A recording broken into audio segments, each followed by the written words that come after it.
Hello, this is Dr. Grande. Today's question is, can I analyze the case of Kenia Monge and Travis Forbes? Just a reminder, I'm not diagnosing anybody in this video, only speculating about what could be happening in a situation like this. If you enjoy this video, please like it, subscribe to my channel, and consider supporting me on Patreon. I will put the link to Patreon in the description for this video. First, I'll look at the background of this case, move to the timeline of the crime, then offer my analysis. Kenia Monge was born on January 26, 1992. She lived in Denver, Colorado. In 2011, Kenia was studying broadcasting at a local college.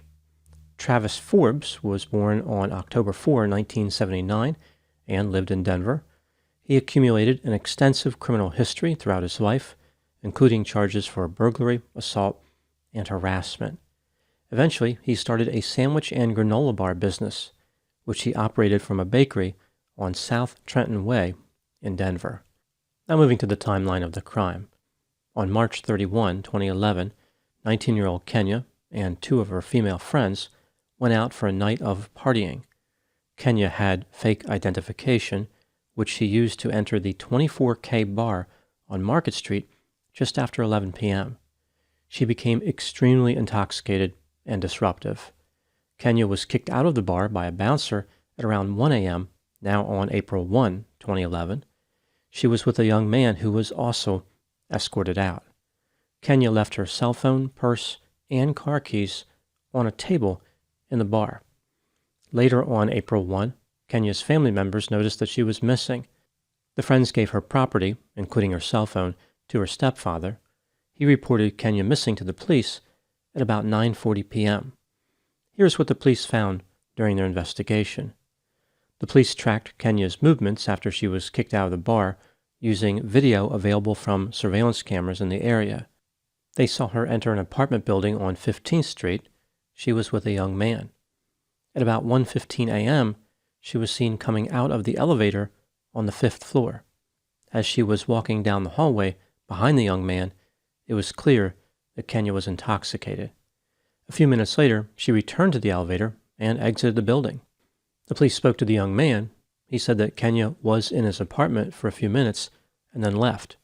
His story was supported by the video. At 2:04 a.m., Kenia was captured on camera walking alone in a hotel about a block away. The police believed that she was there to use the restroom. Cameras did not capture her leaving the hotel, but she was no longer there. This appeared to be a dead end in the investigation, but fortunately the police had another important lead. After Kenia's friends dropped off her phone at her residence, her stepfather examined it. He saw that she had received a text message at 6:56 p.m.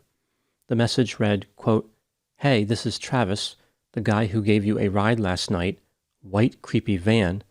Did you get home okay?" Unquote. It didn't take long for the police to realize that the message came from Travis Forbes. They caught up with Travis and one of his friends on April 3 at a gas station.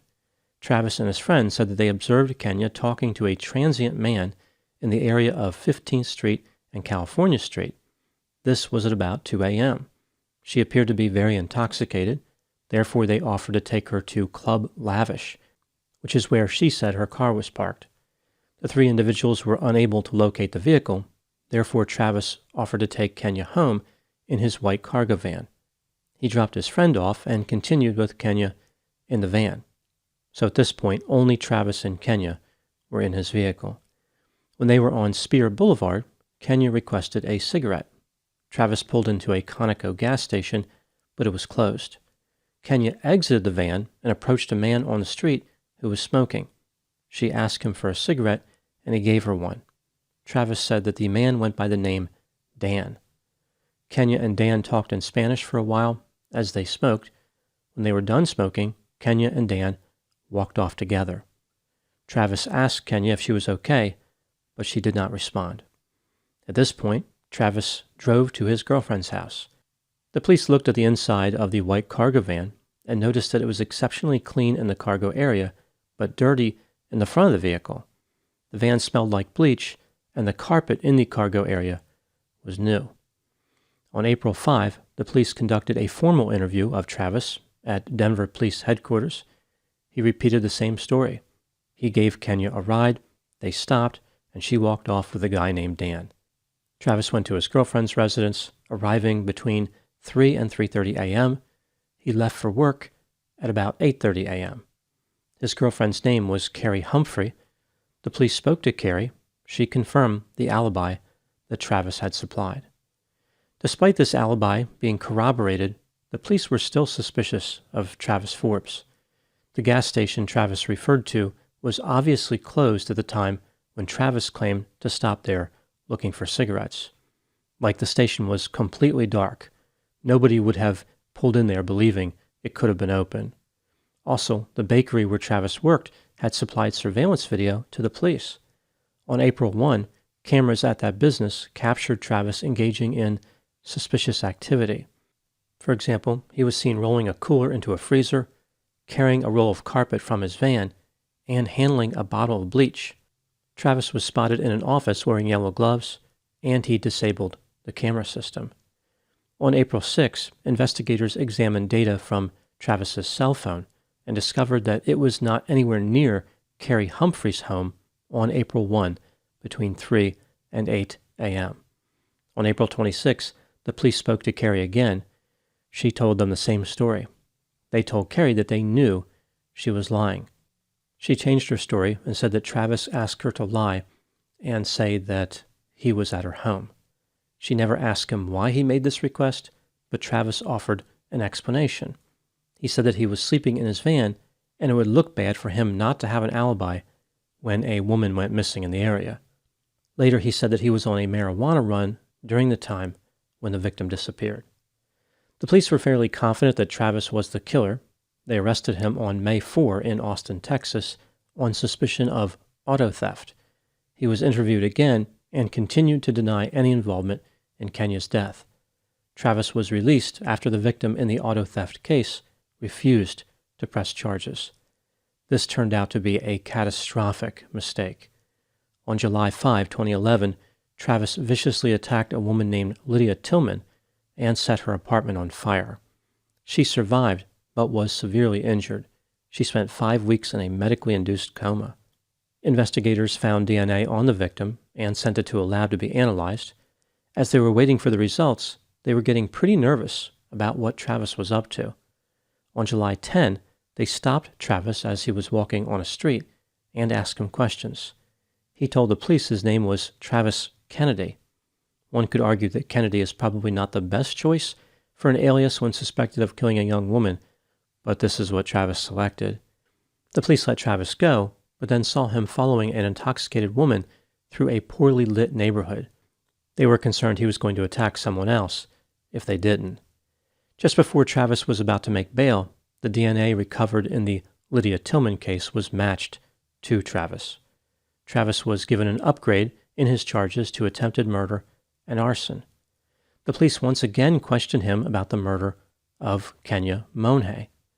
He told them that he would confess if he was given a deal. He did not want to face the death penalty. Travis was granted his wish. He told the police that on April 1, he picked up Kenia, drove her to a park, and strangled her. He showed the police where he buried Kenia's body under a cottonwood tree in Weld County, about 40 miles away from Denver. On September 26, 2011, Travis Forbes pleaded guilty to first-degree murder. Almost a month later, he was sentenced to life in prison without the possibility of parole. Now moving to my analysis. Here are my thoughts on a few areas that stood out to me in this case. Item number 1. Travis Forbes was always looking for his next victim.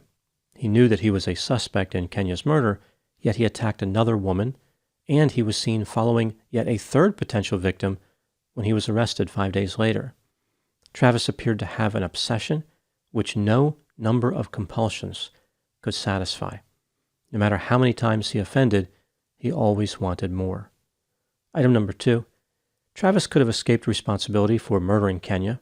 He carefully cleaned his van, destroyed other evidence, and disposed of Kenia's body in a place where the police would have probably never found it. They had searched extensively without success. Travis had managed to target a victim who was alone, intoxicated, and not carrying a cell phone. Kenia was in an extremely vulnerable position. The key mistake that Travis made was sending the text message to Kenia's phone after he killed her.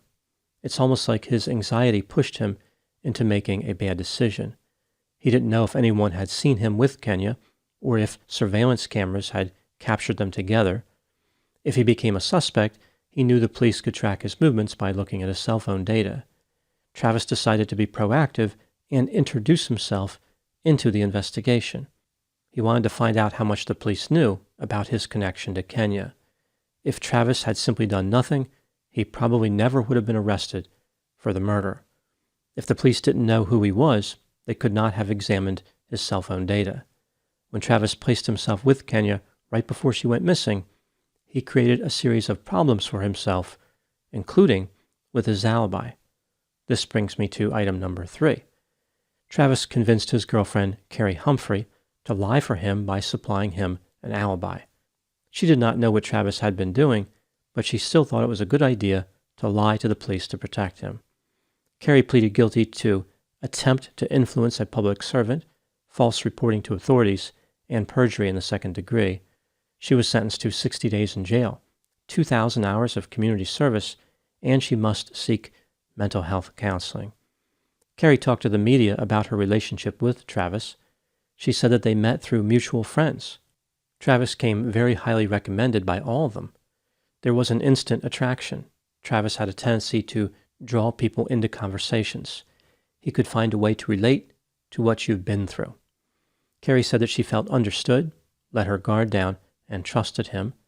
Travis was generous and displayed random acts of kindness. For example, one time when they were walking down the street in the snow, they passed an older woman who appeared to be down on her luck. Travis took off his scarf and gave it to her. Carrie thought to herself, wow, this guy seems like a very good guy. Item number 4. Carrie wasn't the only one who was manipulated by Travis. He gave several interviews to the media. He would cry and demonstrate dramatic facial expressions consistent with sadness and regret. Many people were convinced that he was being genuine. The police spoke to several women that he dated who found him charming and harmless. Some of the women he dated, however, had a different opinion. They said that he transformed into a different person during sexual role-playing.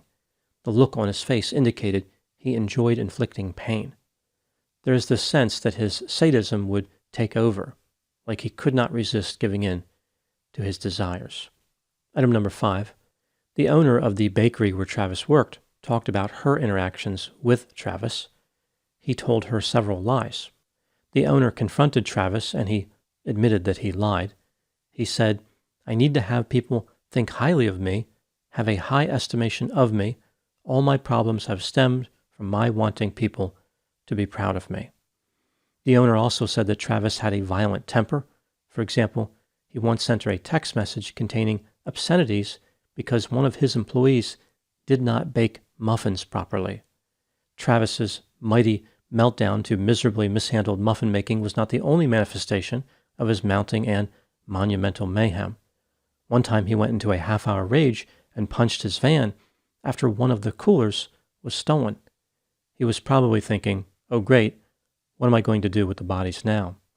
Moving to the last item, number 6. What personality characteristics may have been at work in the case of Travis Forbes? This is just a theory, my opinion. Travis appeared to have several characteristics consistent with psychopathy, narcissism, and sadism. From Factor 1 psychopathy, Travis was grandiose, a pathological liar, manipulative, and possessed superficial charm. From Factor 2 psychopathy, he was sensation-seeking, impulsive, irresponsible, and demonstrated criminal versatility. As far as narcissism, Travis was selfish and had a sense of entitlement. His sadistic characteristics are evident with his sexual behavior. He wanted to inflict pain. He was probably on his way to being a sexual domination serial killer.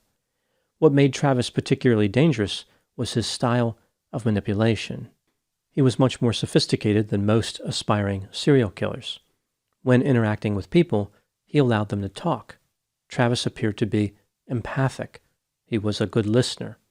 He used his cognitive empathy, but did not have affective empathy. So he could understand how people felt, but he could not feel how other people felt. This is like trying to understand the texture of an object without physically touching it. He was trying to behave like someone who could feel what others feel without having those feelings himself. Another element that increased the danger potential with Travis was how his manipulation strategy did not involve putting people down or turning them against each other. Other people really believed that Travis was genuine and altruistic. Travis had a level of neuroticism low enough to be cold and calculating, but high enough to be impulsive, anxious, and angry. It was almost like he was designed to be a killing machine. He could win the trust of victims, attack them, and then be calm enough to destroy evidence. The problem for Travis was his anxiety. It was a double-edged sword. The anxiety probably helped him to appear more genuine, but it also led to self-incrimination. Those are my thoughts on the case of Kenia Monge and Travis Forbes. Please put any opinions and thoughts in the comments section. They always generate an interesting dialogue. As always, I hope you found my analysis of this topic to be informative. Thanks for watching.